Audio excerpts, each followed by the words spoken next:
Bro, I'm over here counting this bread. I keep the faces down. It don't matter.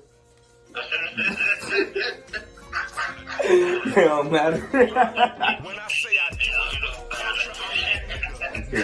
It's just like sometimes you have to move to the money, because it's money is like a woman, bro. Money will do what it has to do, but it don't want to work too hard to get it done. You feel me? So you gotta meet it halfway there. Like that's like the easiest way I can say it. You feel me? I mean, it's a real shit because even just my experience from the martial arts and just traveling and even the little time I spent there and stuff. You ready? All right, come on. Let's do this. What we got? We got to do the news tonight. We are talking about, is this the end of cryptocurrency? You know, as investors, as monetary, I've been trading stock almost 23 years. Bear wanted to be on camera. So let's just for real, I wanted to actually look at the stock market news, understanding what's going on with FTX. Like, that's crazy. And the fact that Sam Bankman has lost, what he lose there? What, 16 million? 16 billion dollars in a single day. And Binance actually bailed out of the FTX transfer. So good. So out of the FTX transfer, now I'm about to do a screen share, baby. That's our voice. We on camera. Remember, this business, right? We working, okay? See, he getting prepared. He know he gotta inherit things. Don't touch the mic. They gonna hear that. All right, so let's do the screen share real quick. Chrome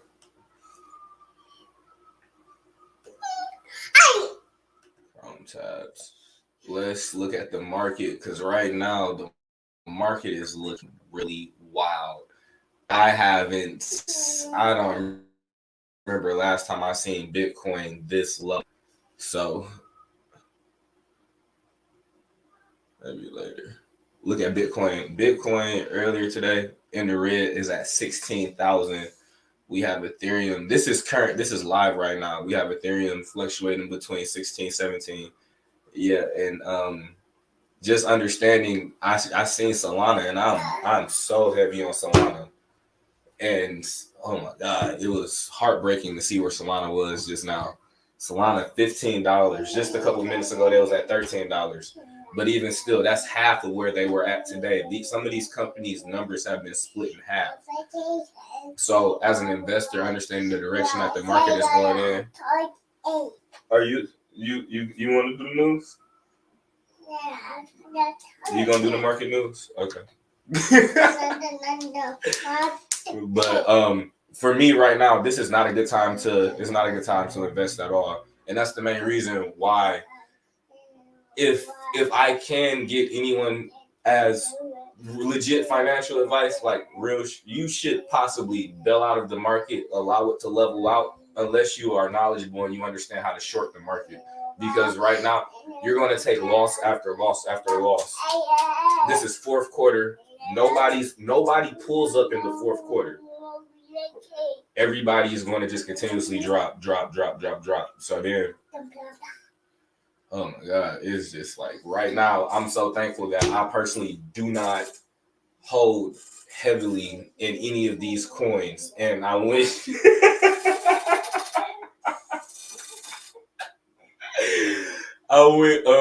I went majority liquid early because I seen the direction that the economy was going in, and just understanding that if the stock market isn't doing its best, we understand that the crypto market isn't going to do its best, because most of the money that is in the S&P 500, like Dow Jones and stuff, coming from these large hedge funds companies, they're now trying to find a way in order to funnel their money over into the crypto market. So this is all still new, and it's still very volatile.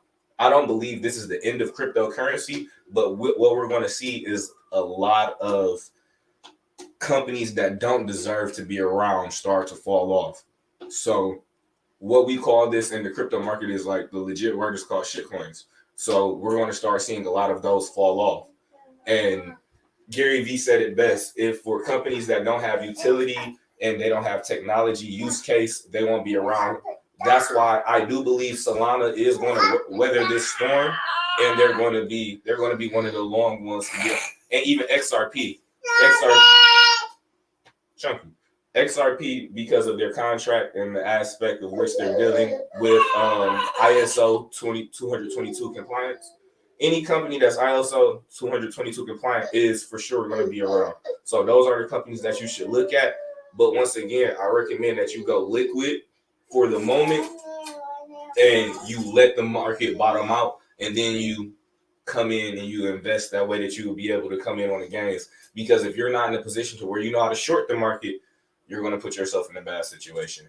But also just like be mindful, do your own research. And like I said, like I ain't planning on being long. I actually did think about going live on Instagram, but I didn't really see the need. Oh yeah, be sure to join the mastermind at djbaymastermind.com. We have Indigenous Heritage Month discount for 90% off. But outside of that, he want to be on camera. Outside of that, we you about to go? He see. So yeah, like I was saying, we got the mastermind in place right now, and we have all of the Indigenous Heritage discount 90% off for all of our mastermind and our master class. And the podcast is up. Our whole season 1 in total, we have around like 16, 17 episodes for our season 1 for our Trustfundbaby podcast. And I'll be sure to make sure that I drop the link. But on the DJ Bay Mastermind website, you can actually click on the podcast link. So we have the KRS-One interview on there. We have the Hakeem Green interview. We have 2 of Abdullah Bay, one of our illustrious master teachers from the Moorish community. We have 2 interviews with him. There's also the interview with Turtle Gang from New York. And man, the interview with Jason S. Dorman, the individual who wrote the book, The Princess and the Prophet, about Noble Drew Ali. And yeah, I got a good first season, and the second season is even more exclusive. You'll be surprised to see what all we have coming up. And then I've also been working on the American Healer podcast with Dr. Inky as well. Not to mention, I have another phone call with my East Coast partners because we're working on another podcast, and we also setting up something for Art Basel down here in December. So I'm looking forward to all of that. And the private network is consistently growing. And even just like me as an NFT developer and a cryptocurrency developer, it puts me in a position to where I'm like, what is it that I should be doing right now throughout this transition? Where does this put my company, my brand, when I've made this migration over to Web 3.0? Because technically I'm early, because until people are knowledgeable about this particular system, I'm still early. Until everybody has a crypto wallet, I'm still early. It's the same thing like with the metaverse. Like hell, like my Oculus laying on the floor over there. And until everyone has an Oculus the same way how everyone has an iPhone or just a cell phone, period, we're not going to see a heavy integration of what we call the metaverse or VR. We'll see more of a Pokemon Go, an augmented reality play. So would it behoove me, in order for me to segue my business more over into augmented reality? Because right now, that is a market that is open, that is going to be successful immediately, especially if you understand the iOS 16 and what they've been presenting. So even like when I mention companies, is not to big up the company, is really a business play. So when I mention things like Apple and I talk about the iOS 16, that's their particular technology that they're providing to the world at this time.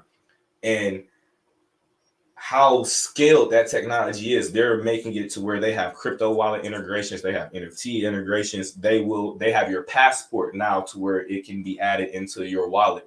They have it to where they have all of these brand new mapping systems. So literally the API for a 3D mapping The same Pokemon Go system that you all were playing just a couple years ago is now on your phone right now if you have the iOS 16. So a lot of people don't even understand the technology that is being put in front of them for us to think that everyone is going to understand NFTs and blockchain. No, a lot of us are very early. So just seeing the market go through these transitions is because it's early. The .com era went through these transitions. Cell phones went through these transitions. So it's not the end of cryptocurrency. These are growing pains. But put yourself in a position where you can win. This is really all this conversation is about. Understand what's going on, do your own research, and make sure that you are liquid enough to where you can invest. Once again, this is one of the main reasons I was having a conversation with Marvel L on Clubhouse the other night. And we were talking about how funding is really the goal for all of our people, like putting our people in a position to where they can get funding, like literally right now. So if you all need help with that, just be sure to reach out to, like, send me a DM, inbox me, check me out on IG, share the video, like help somebody save some money, tell them to bail out of the crypto market. It's just, you're not going to see an influx of money in the crypto market unless you see an influx of money laundering. Because when you seen all those increases in the NFT market, that at that particular time, that was if you all ever seen the movie Tenet, they have free ports. Free ports, art is a tax haven for wealthy people. They invest in images and then they store them in tax-free areas, and then they get the art reappraised at a higher value, and then they'll trade off of this. This is no different than NFTs. This is the reason why when we talk about NFT technology, I feel like the art appraisal game is often overlooked when it comes to NFTs. That shit is going to make a lot of money. So if you know anything about art, some people should align themselves in order to get into the appraisal aspect. But like I said, fam, I'm not here to be long. I just wanted to make sure I imparted that wisdom. And yeah, for me right now, I'm heavily liquid. The bond market is trash. The stock market is trash. I'm only shorting, and because I'm shorting, I'm mainly doing day trades, and I'm heavily watching the market because it's so volatile right now. And yeah, like I said, I recommend people get funding and they actually go buy some land, because land is not volatile, and land will, you can control that, you can leverage that, you can lease it out, you can build off of it, you can pull equity from it. Be strategic in your moves. I don't recommend that people just look for cryptocurrency as a come up. They should really have a diverse asset portfolio, you feel me? But yeah, I gotta go. These are my business partners calling me, so let me tap in. Peace and love.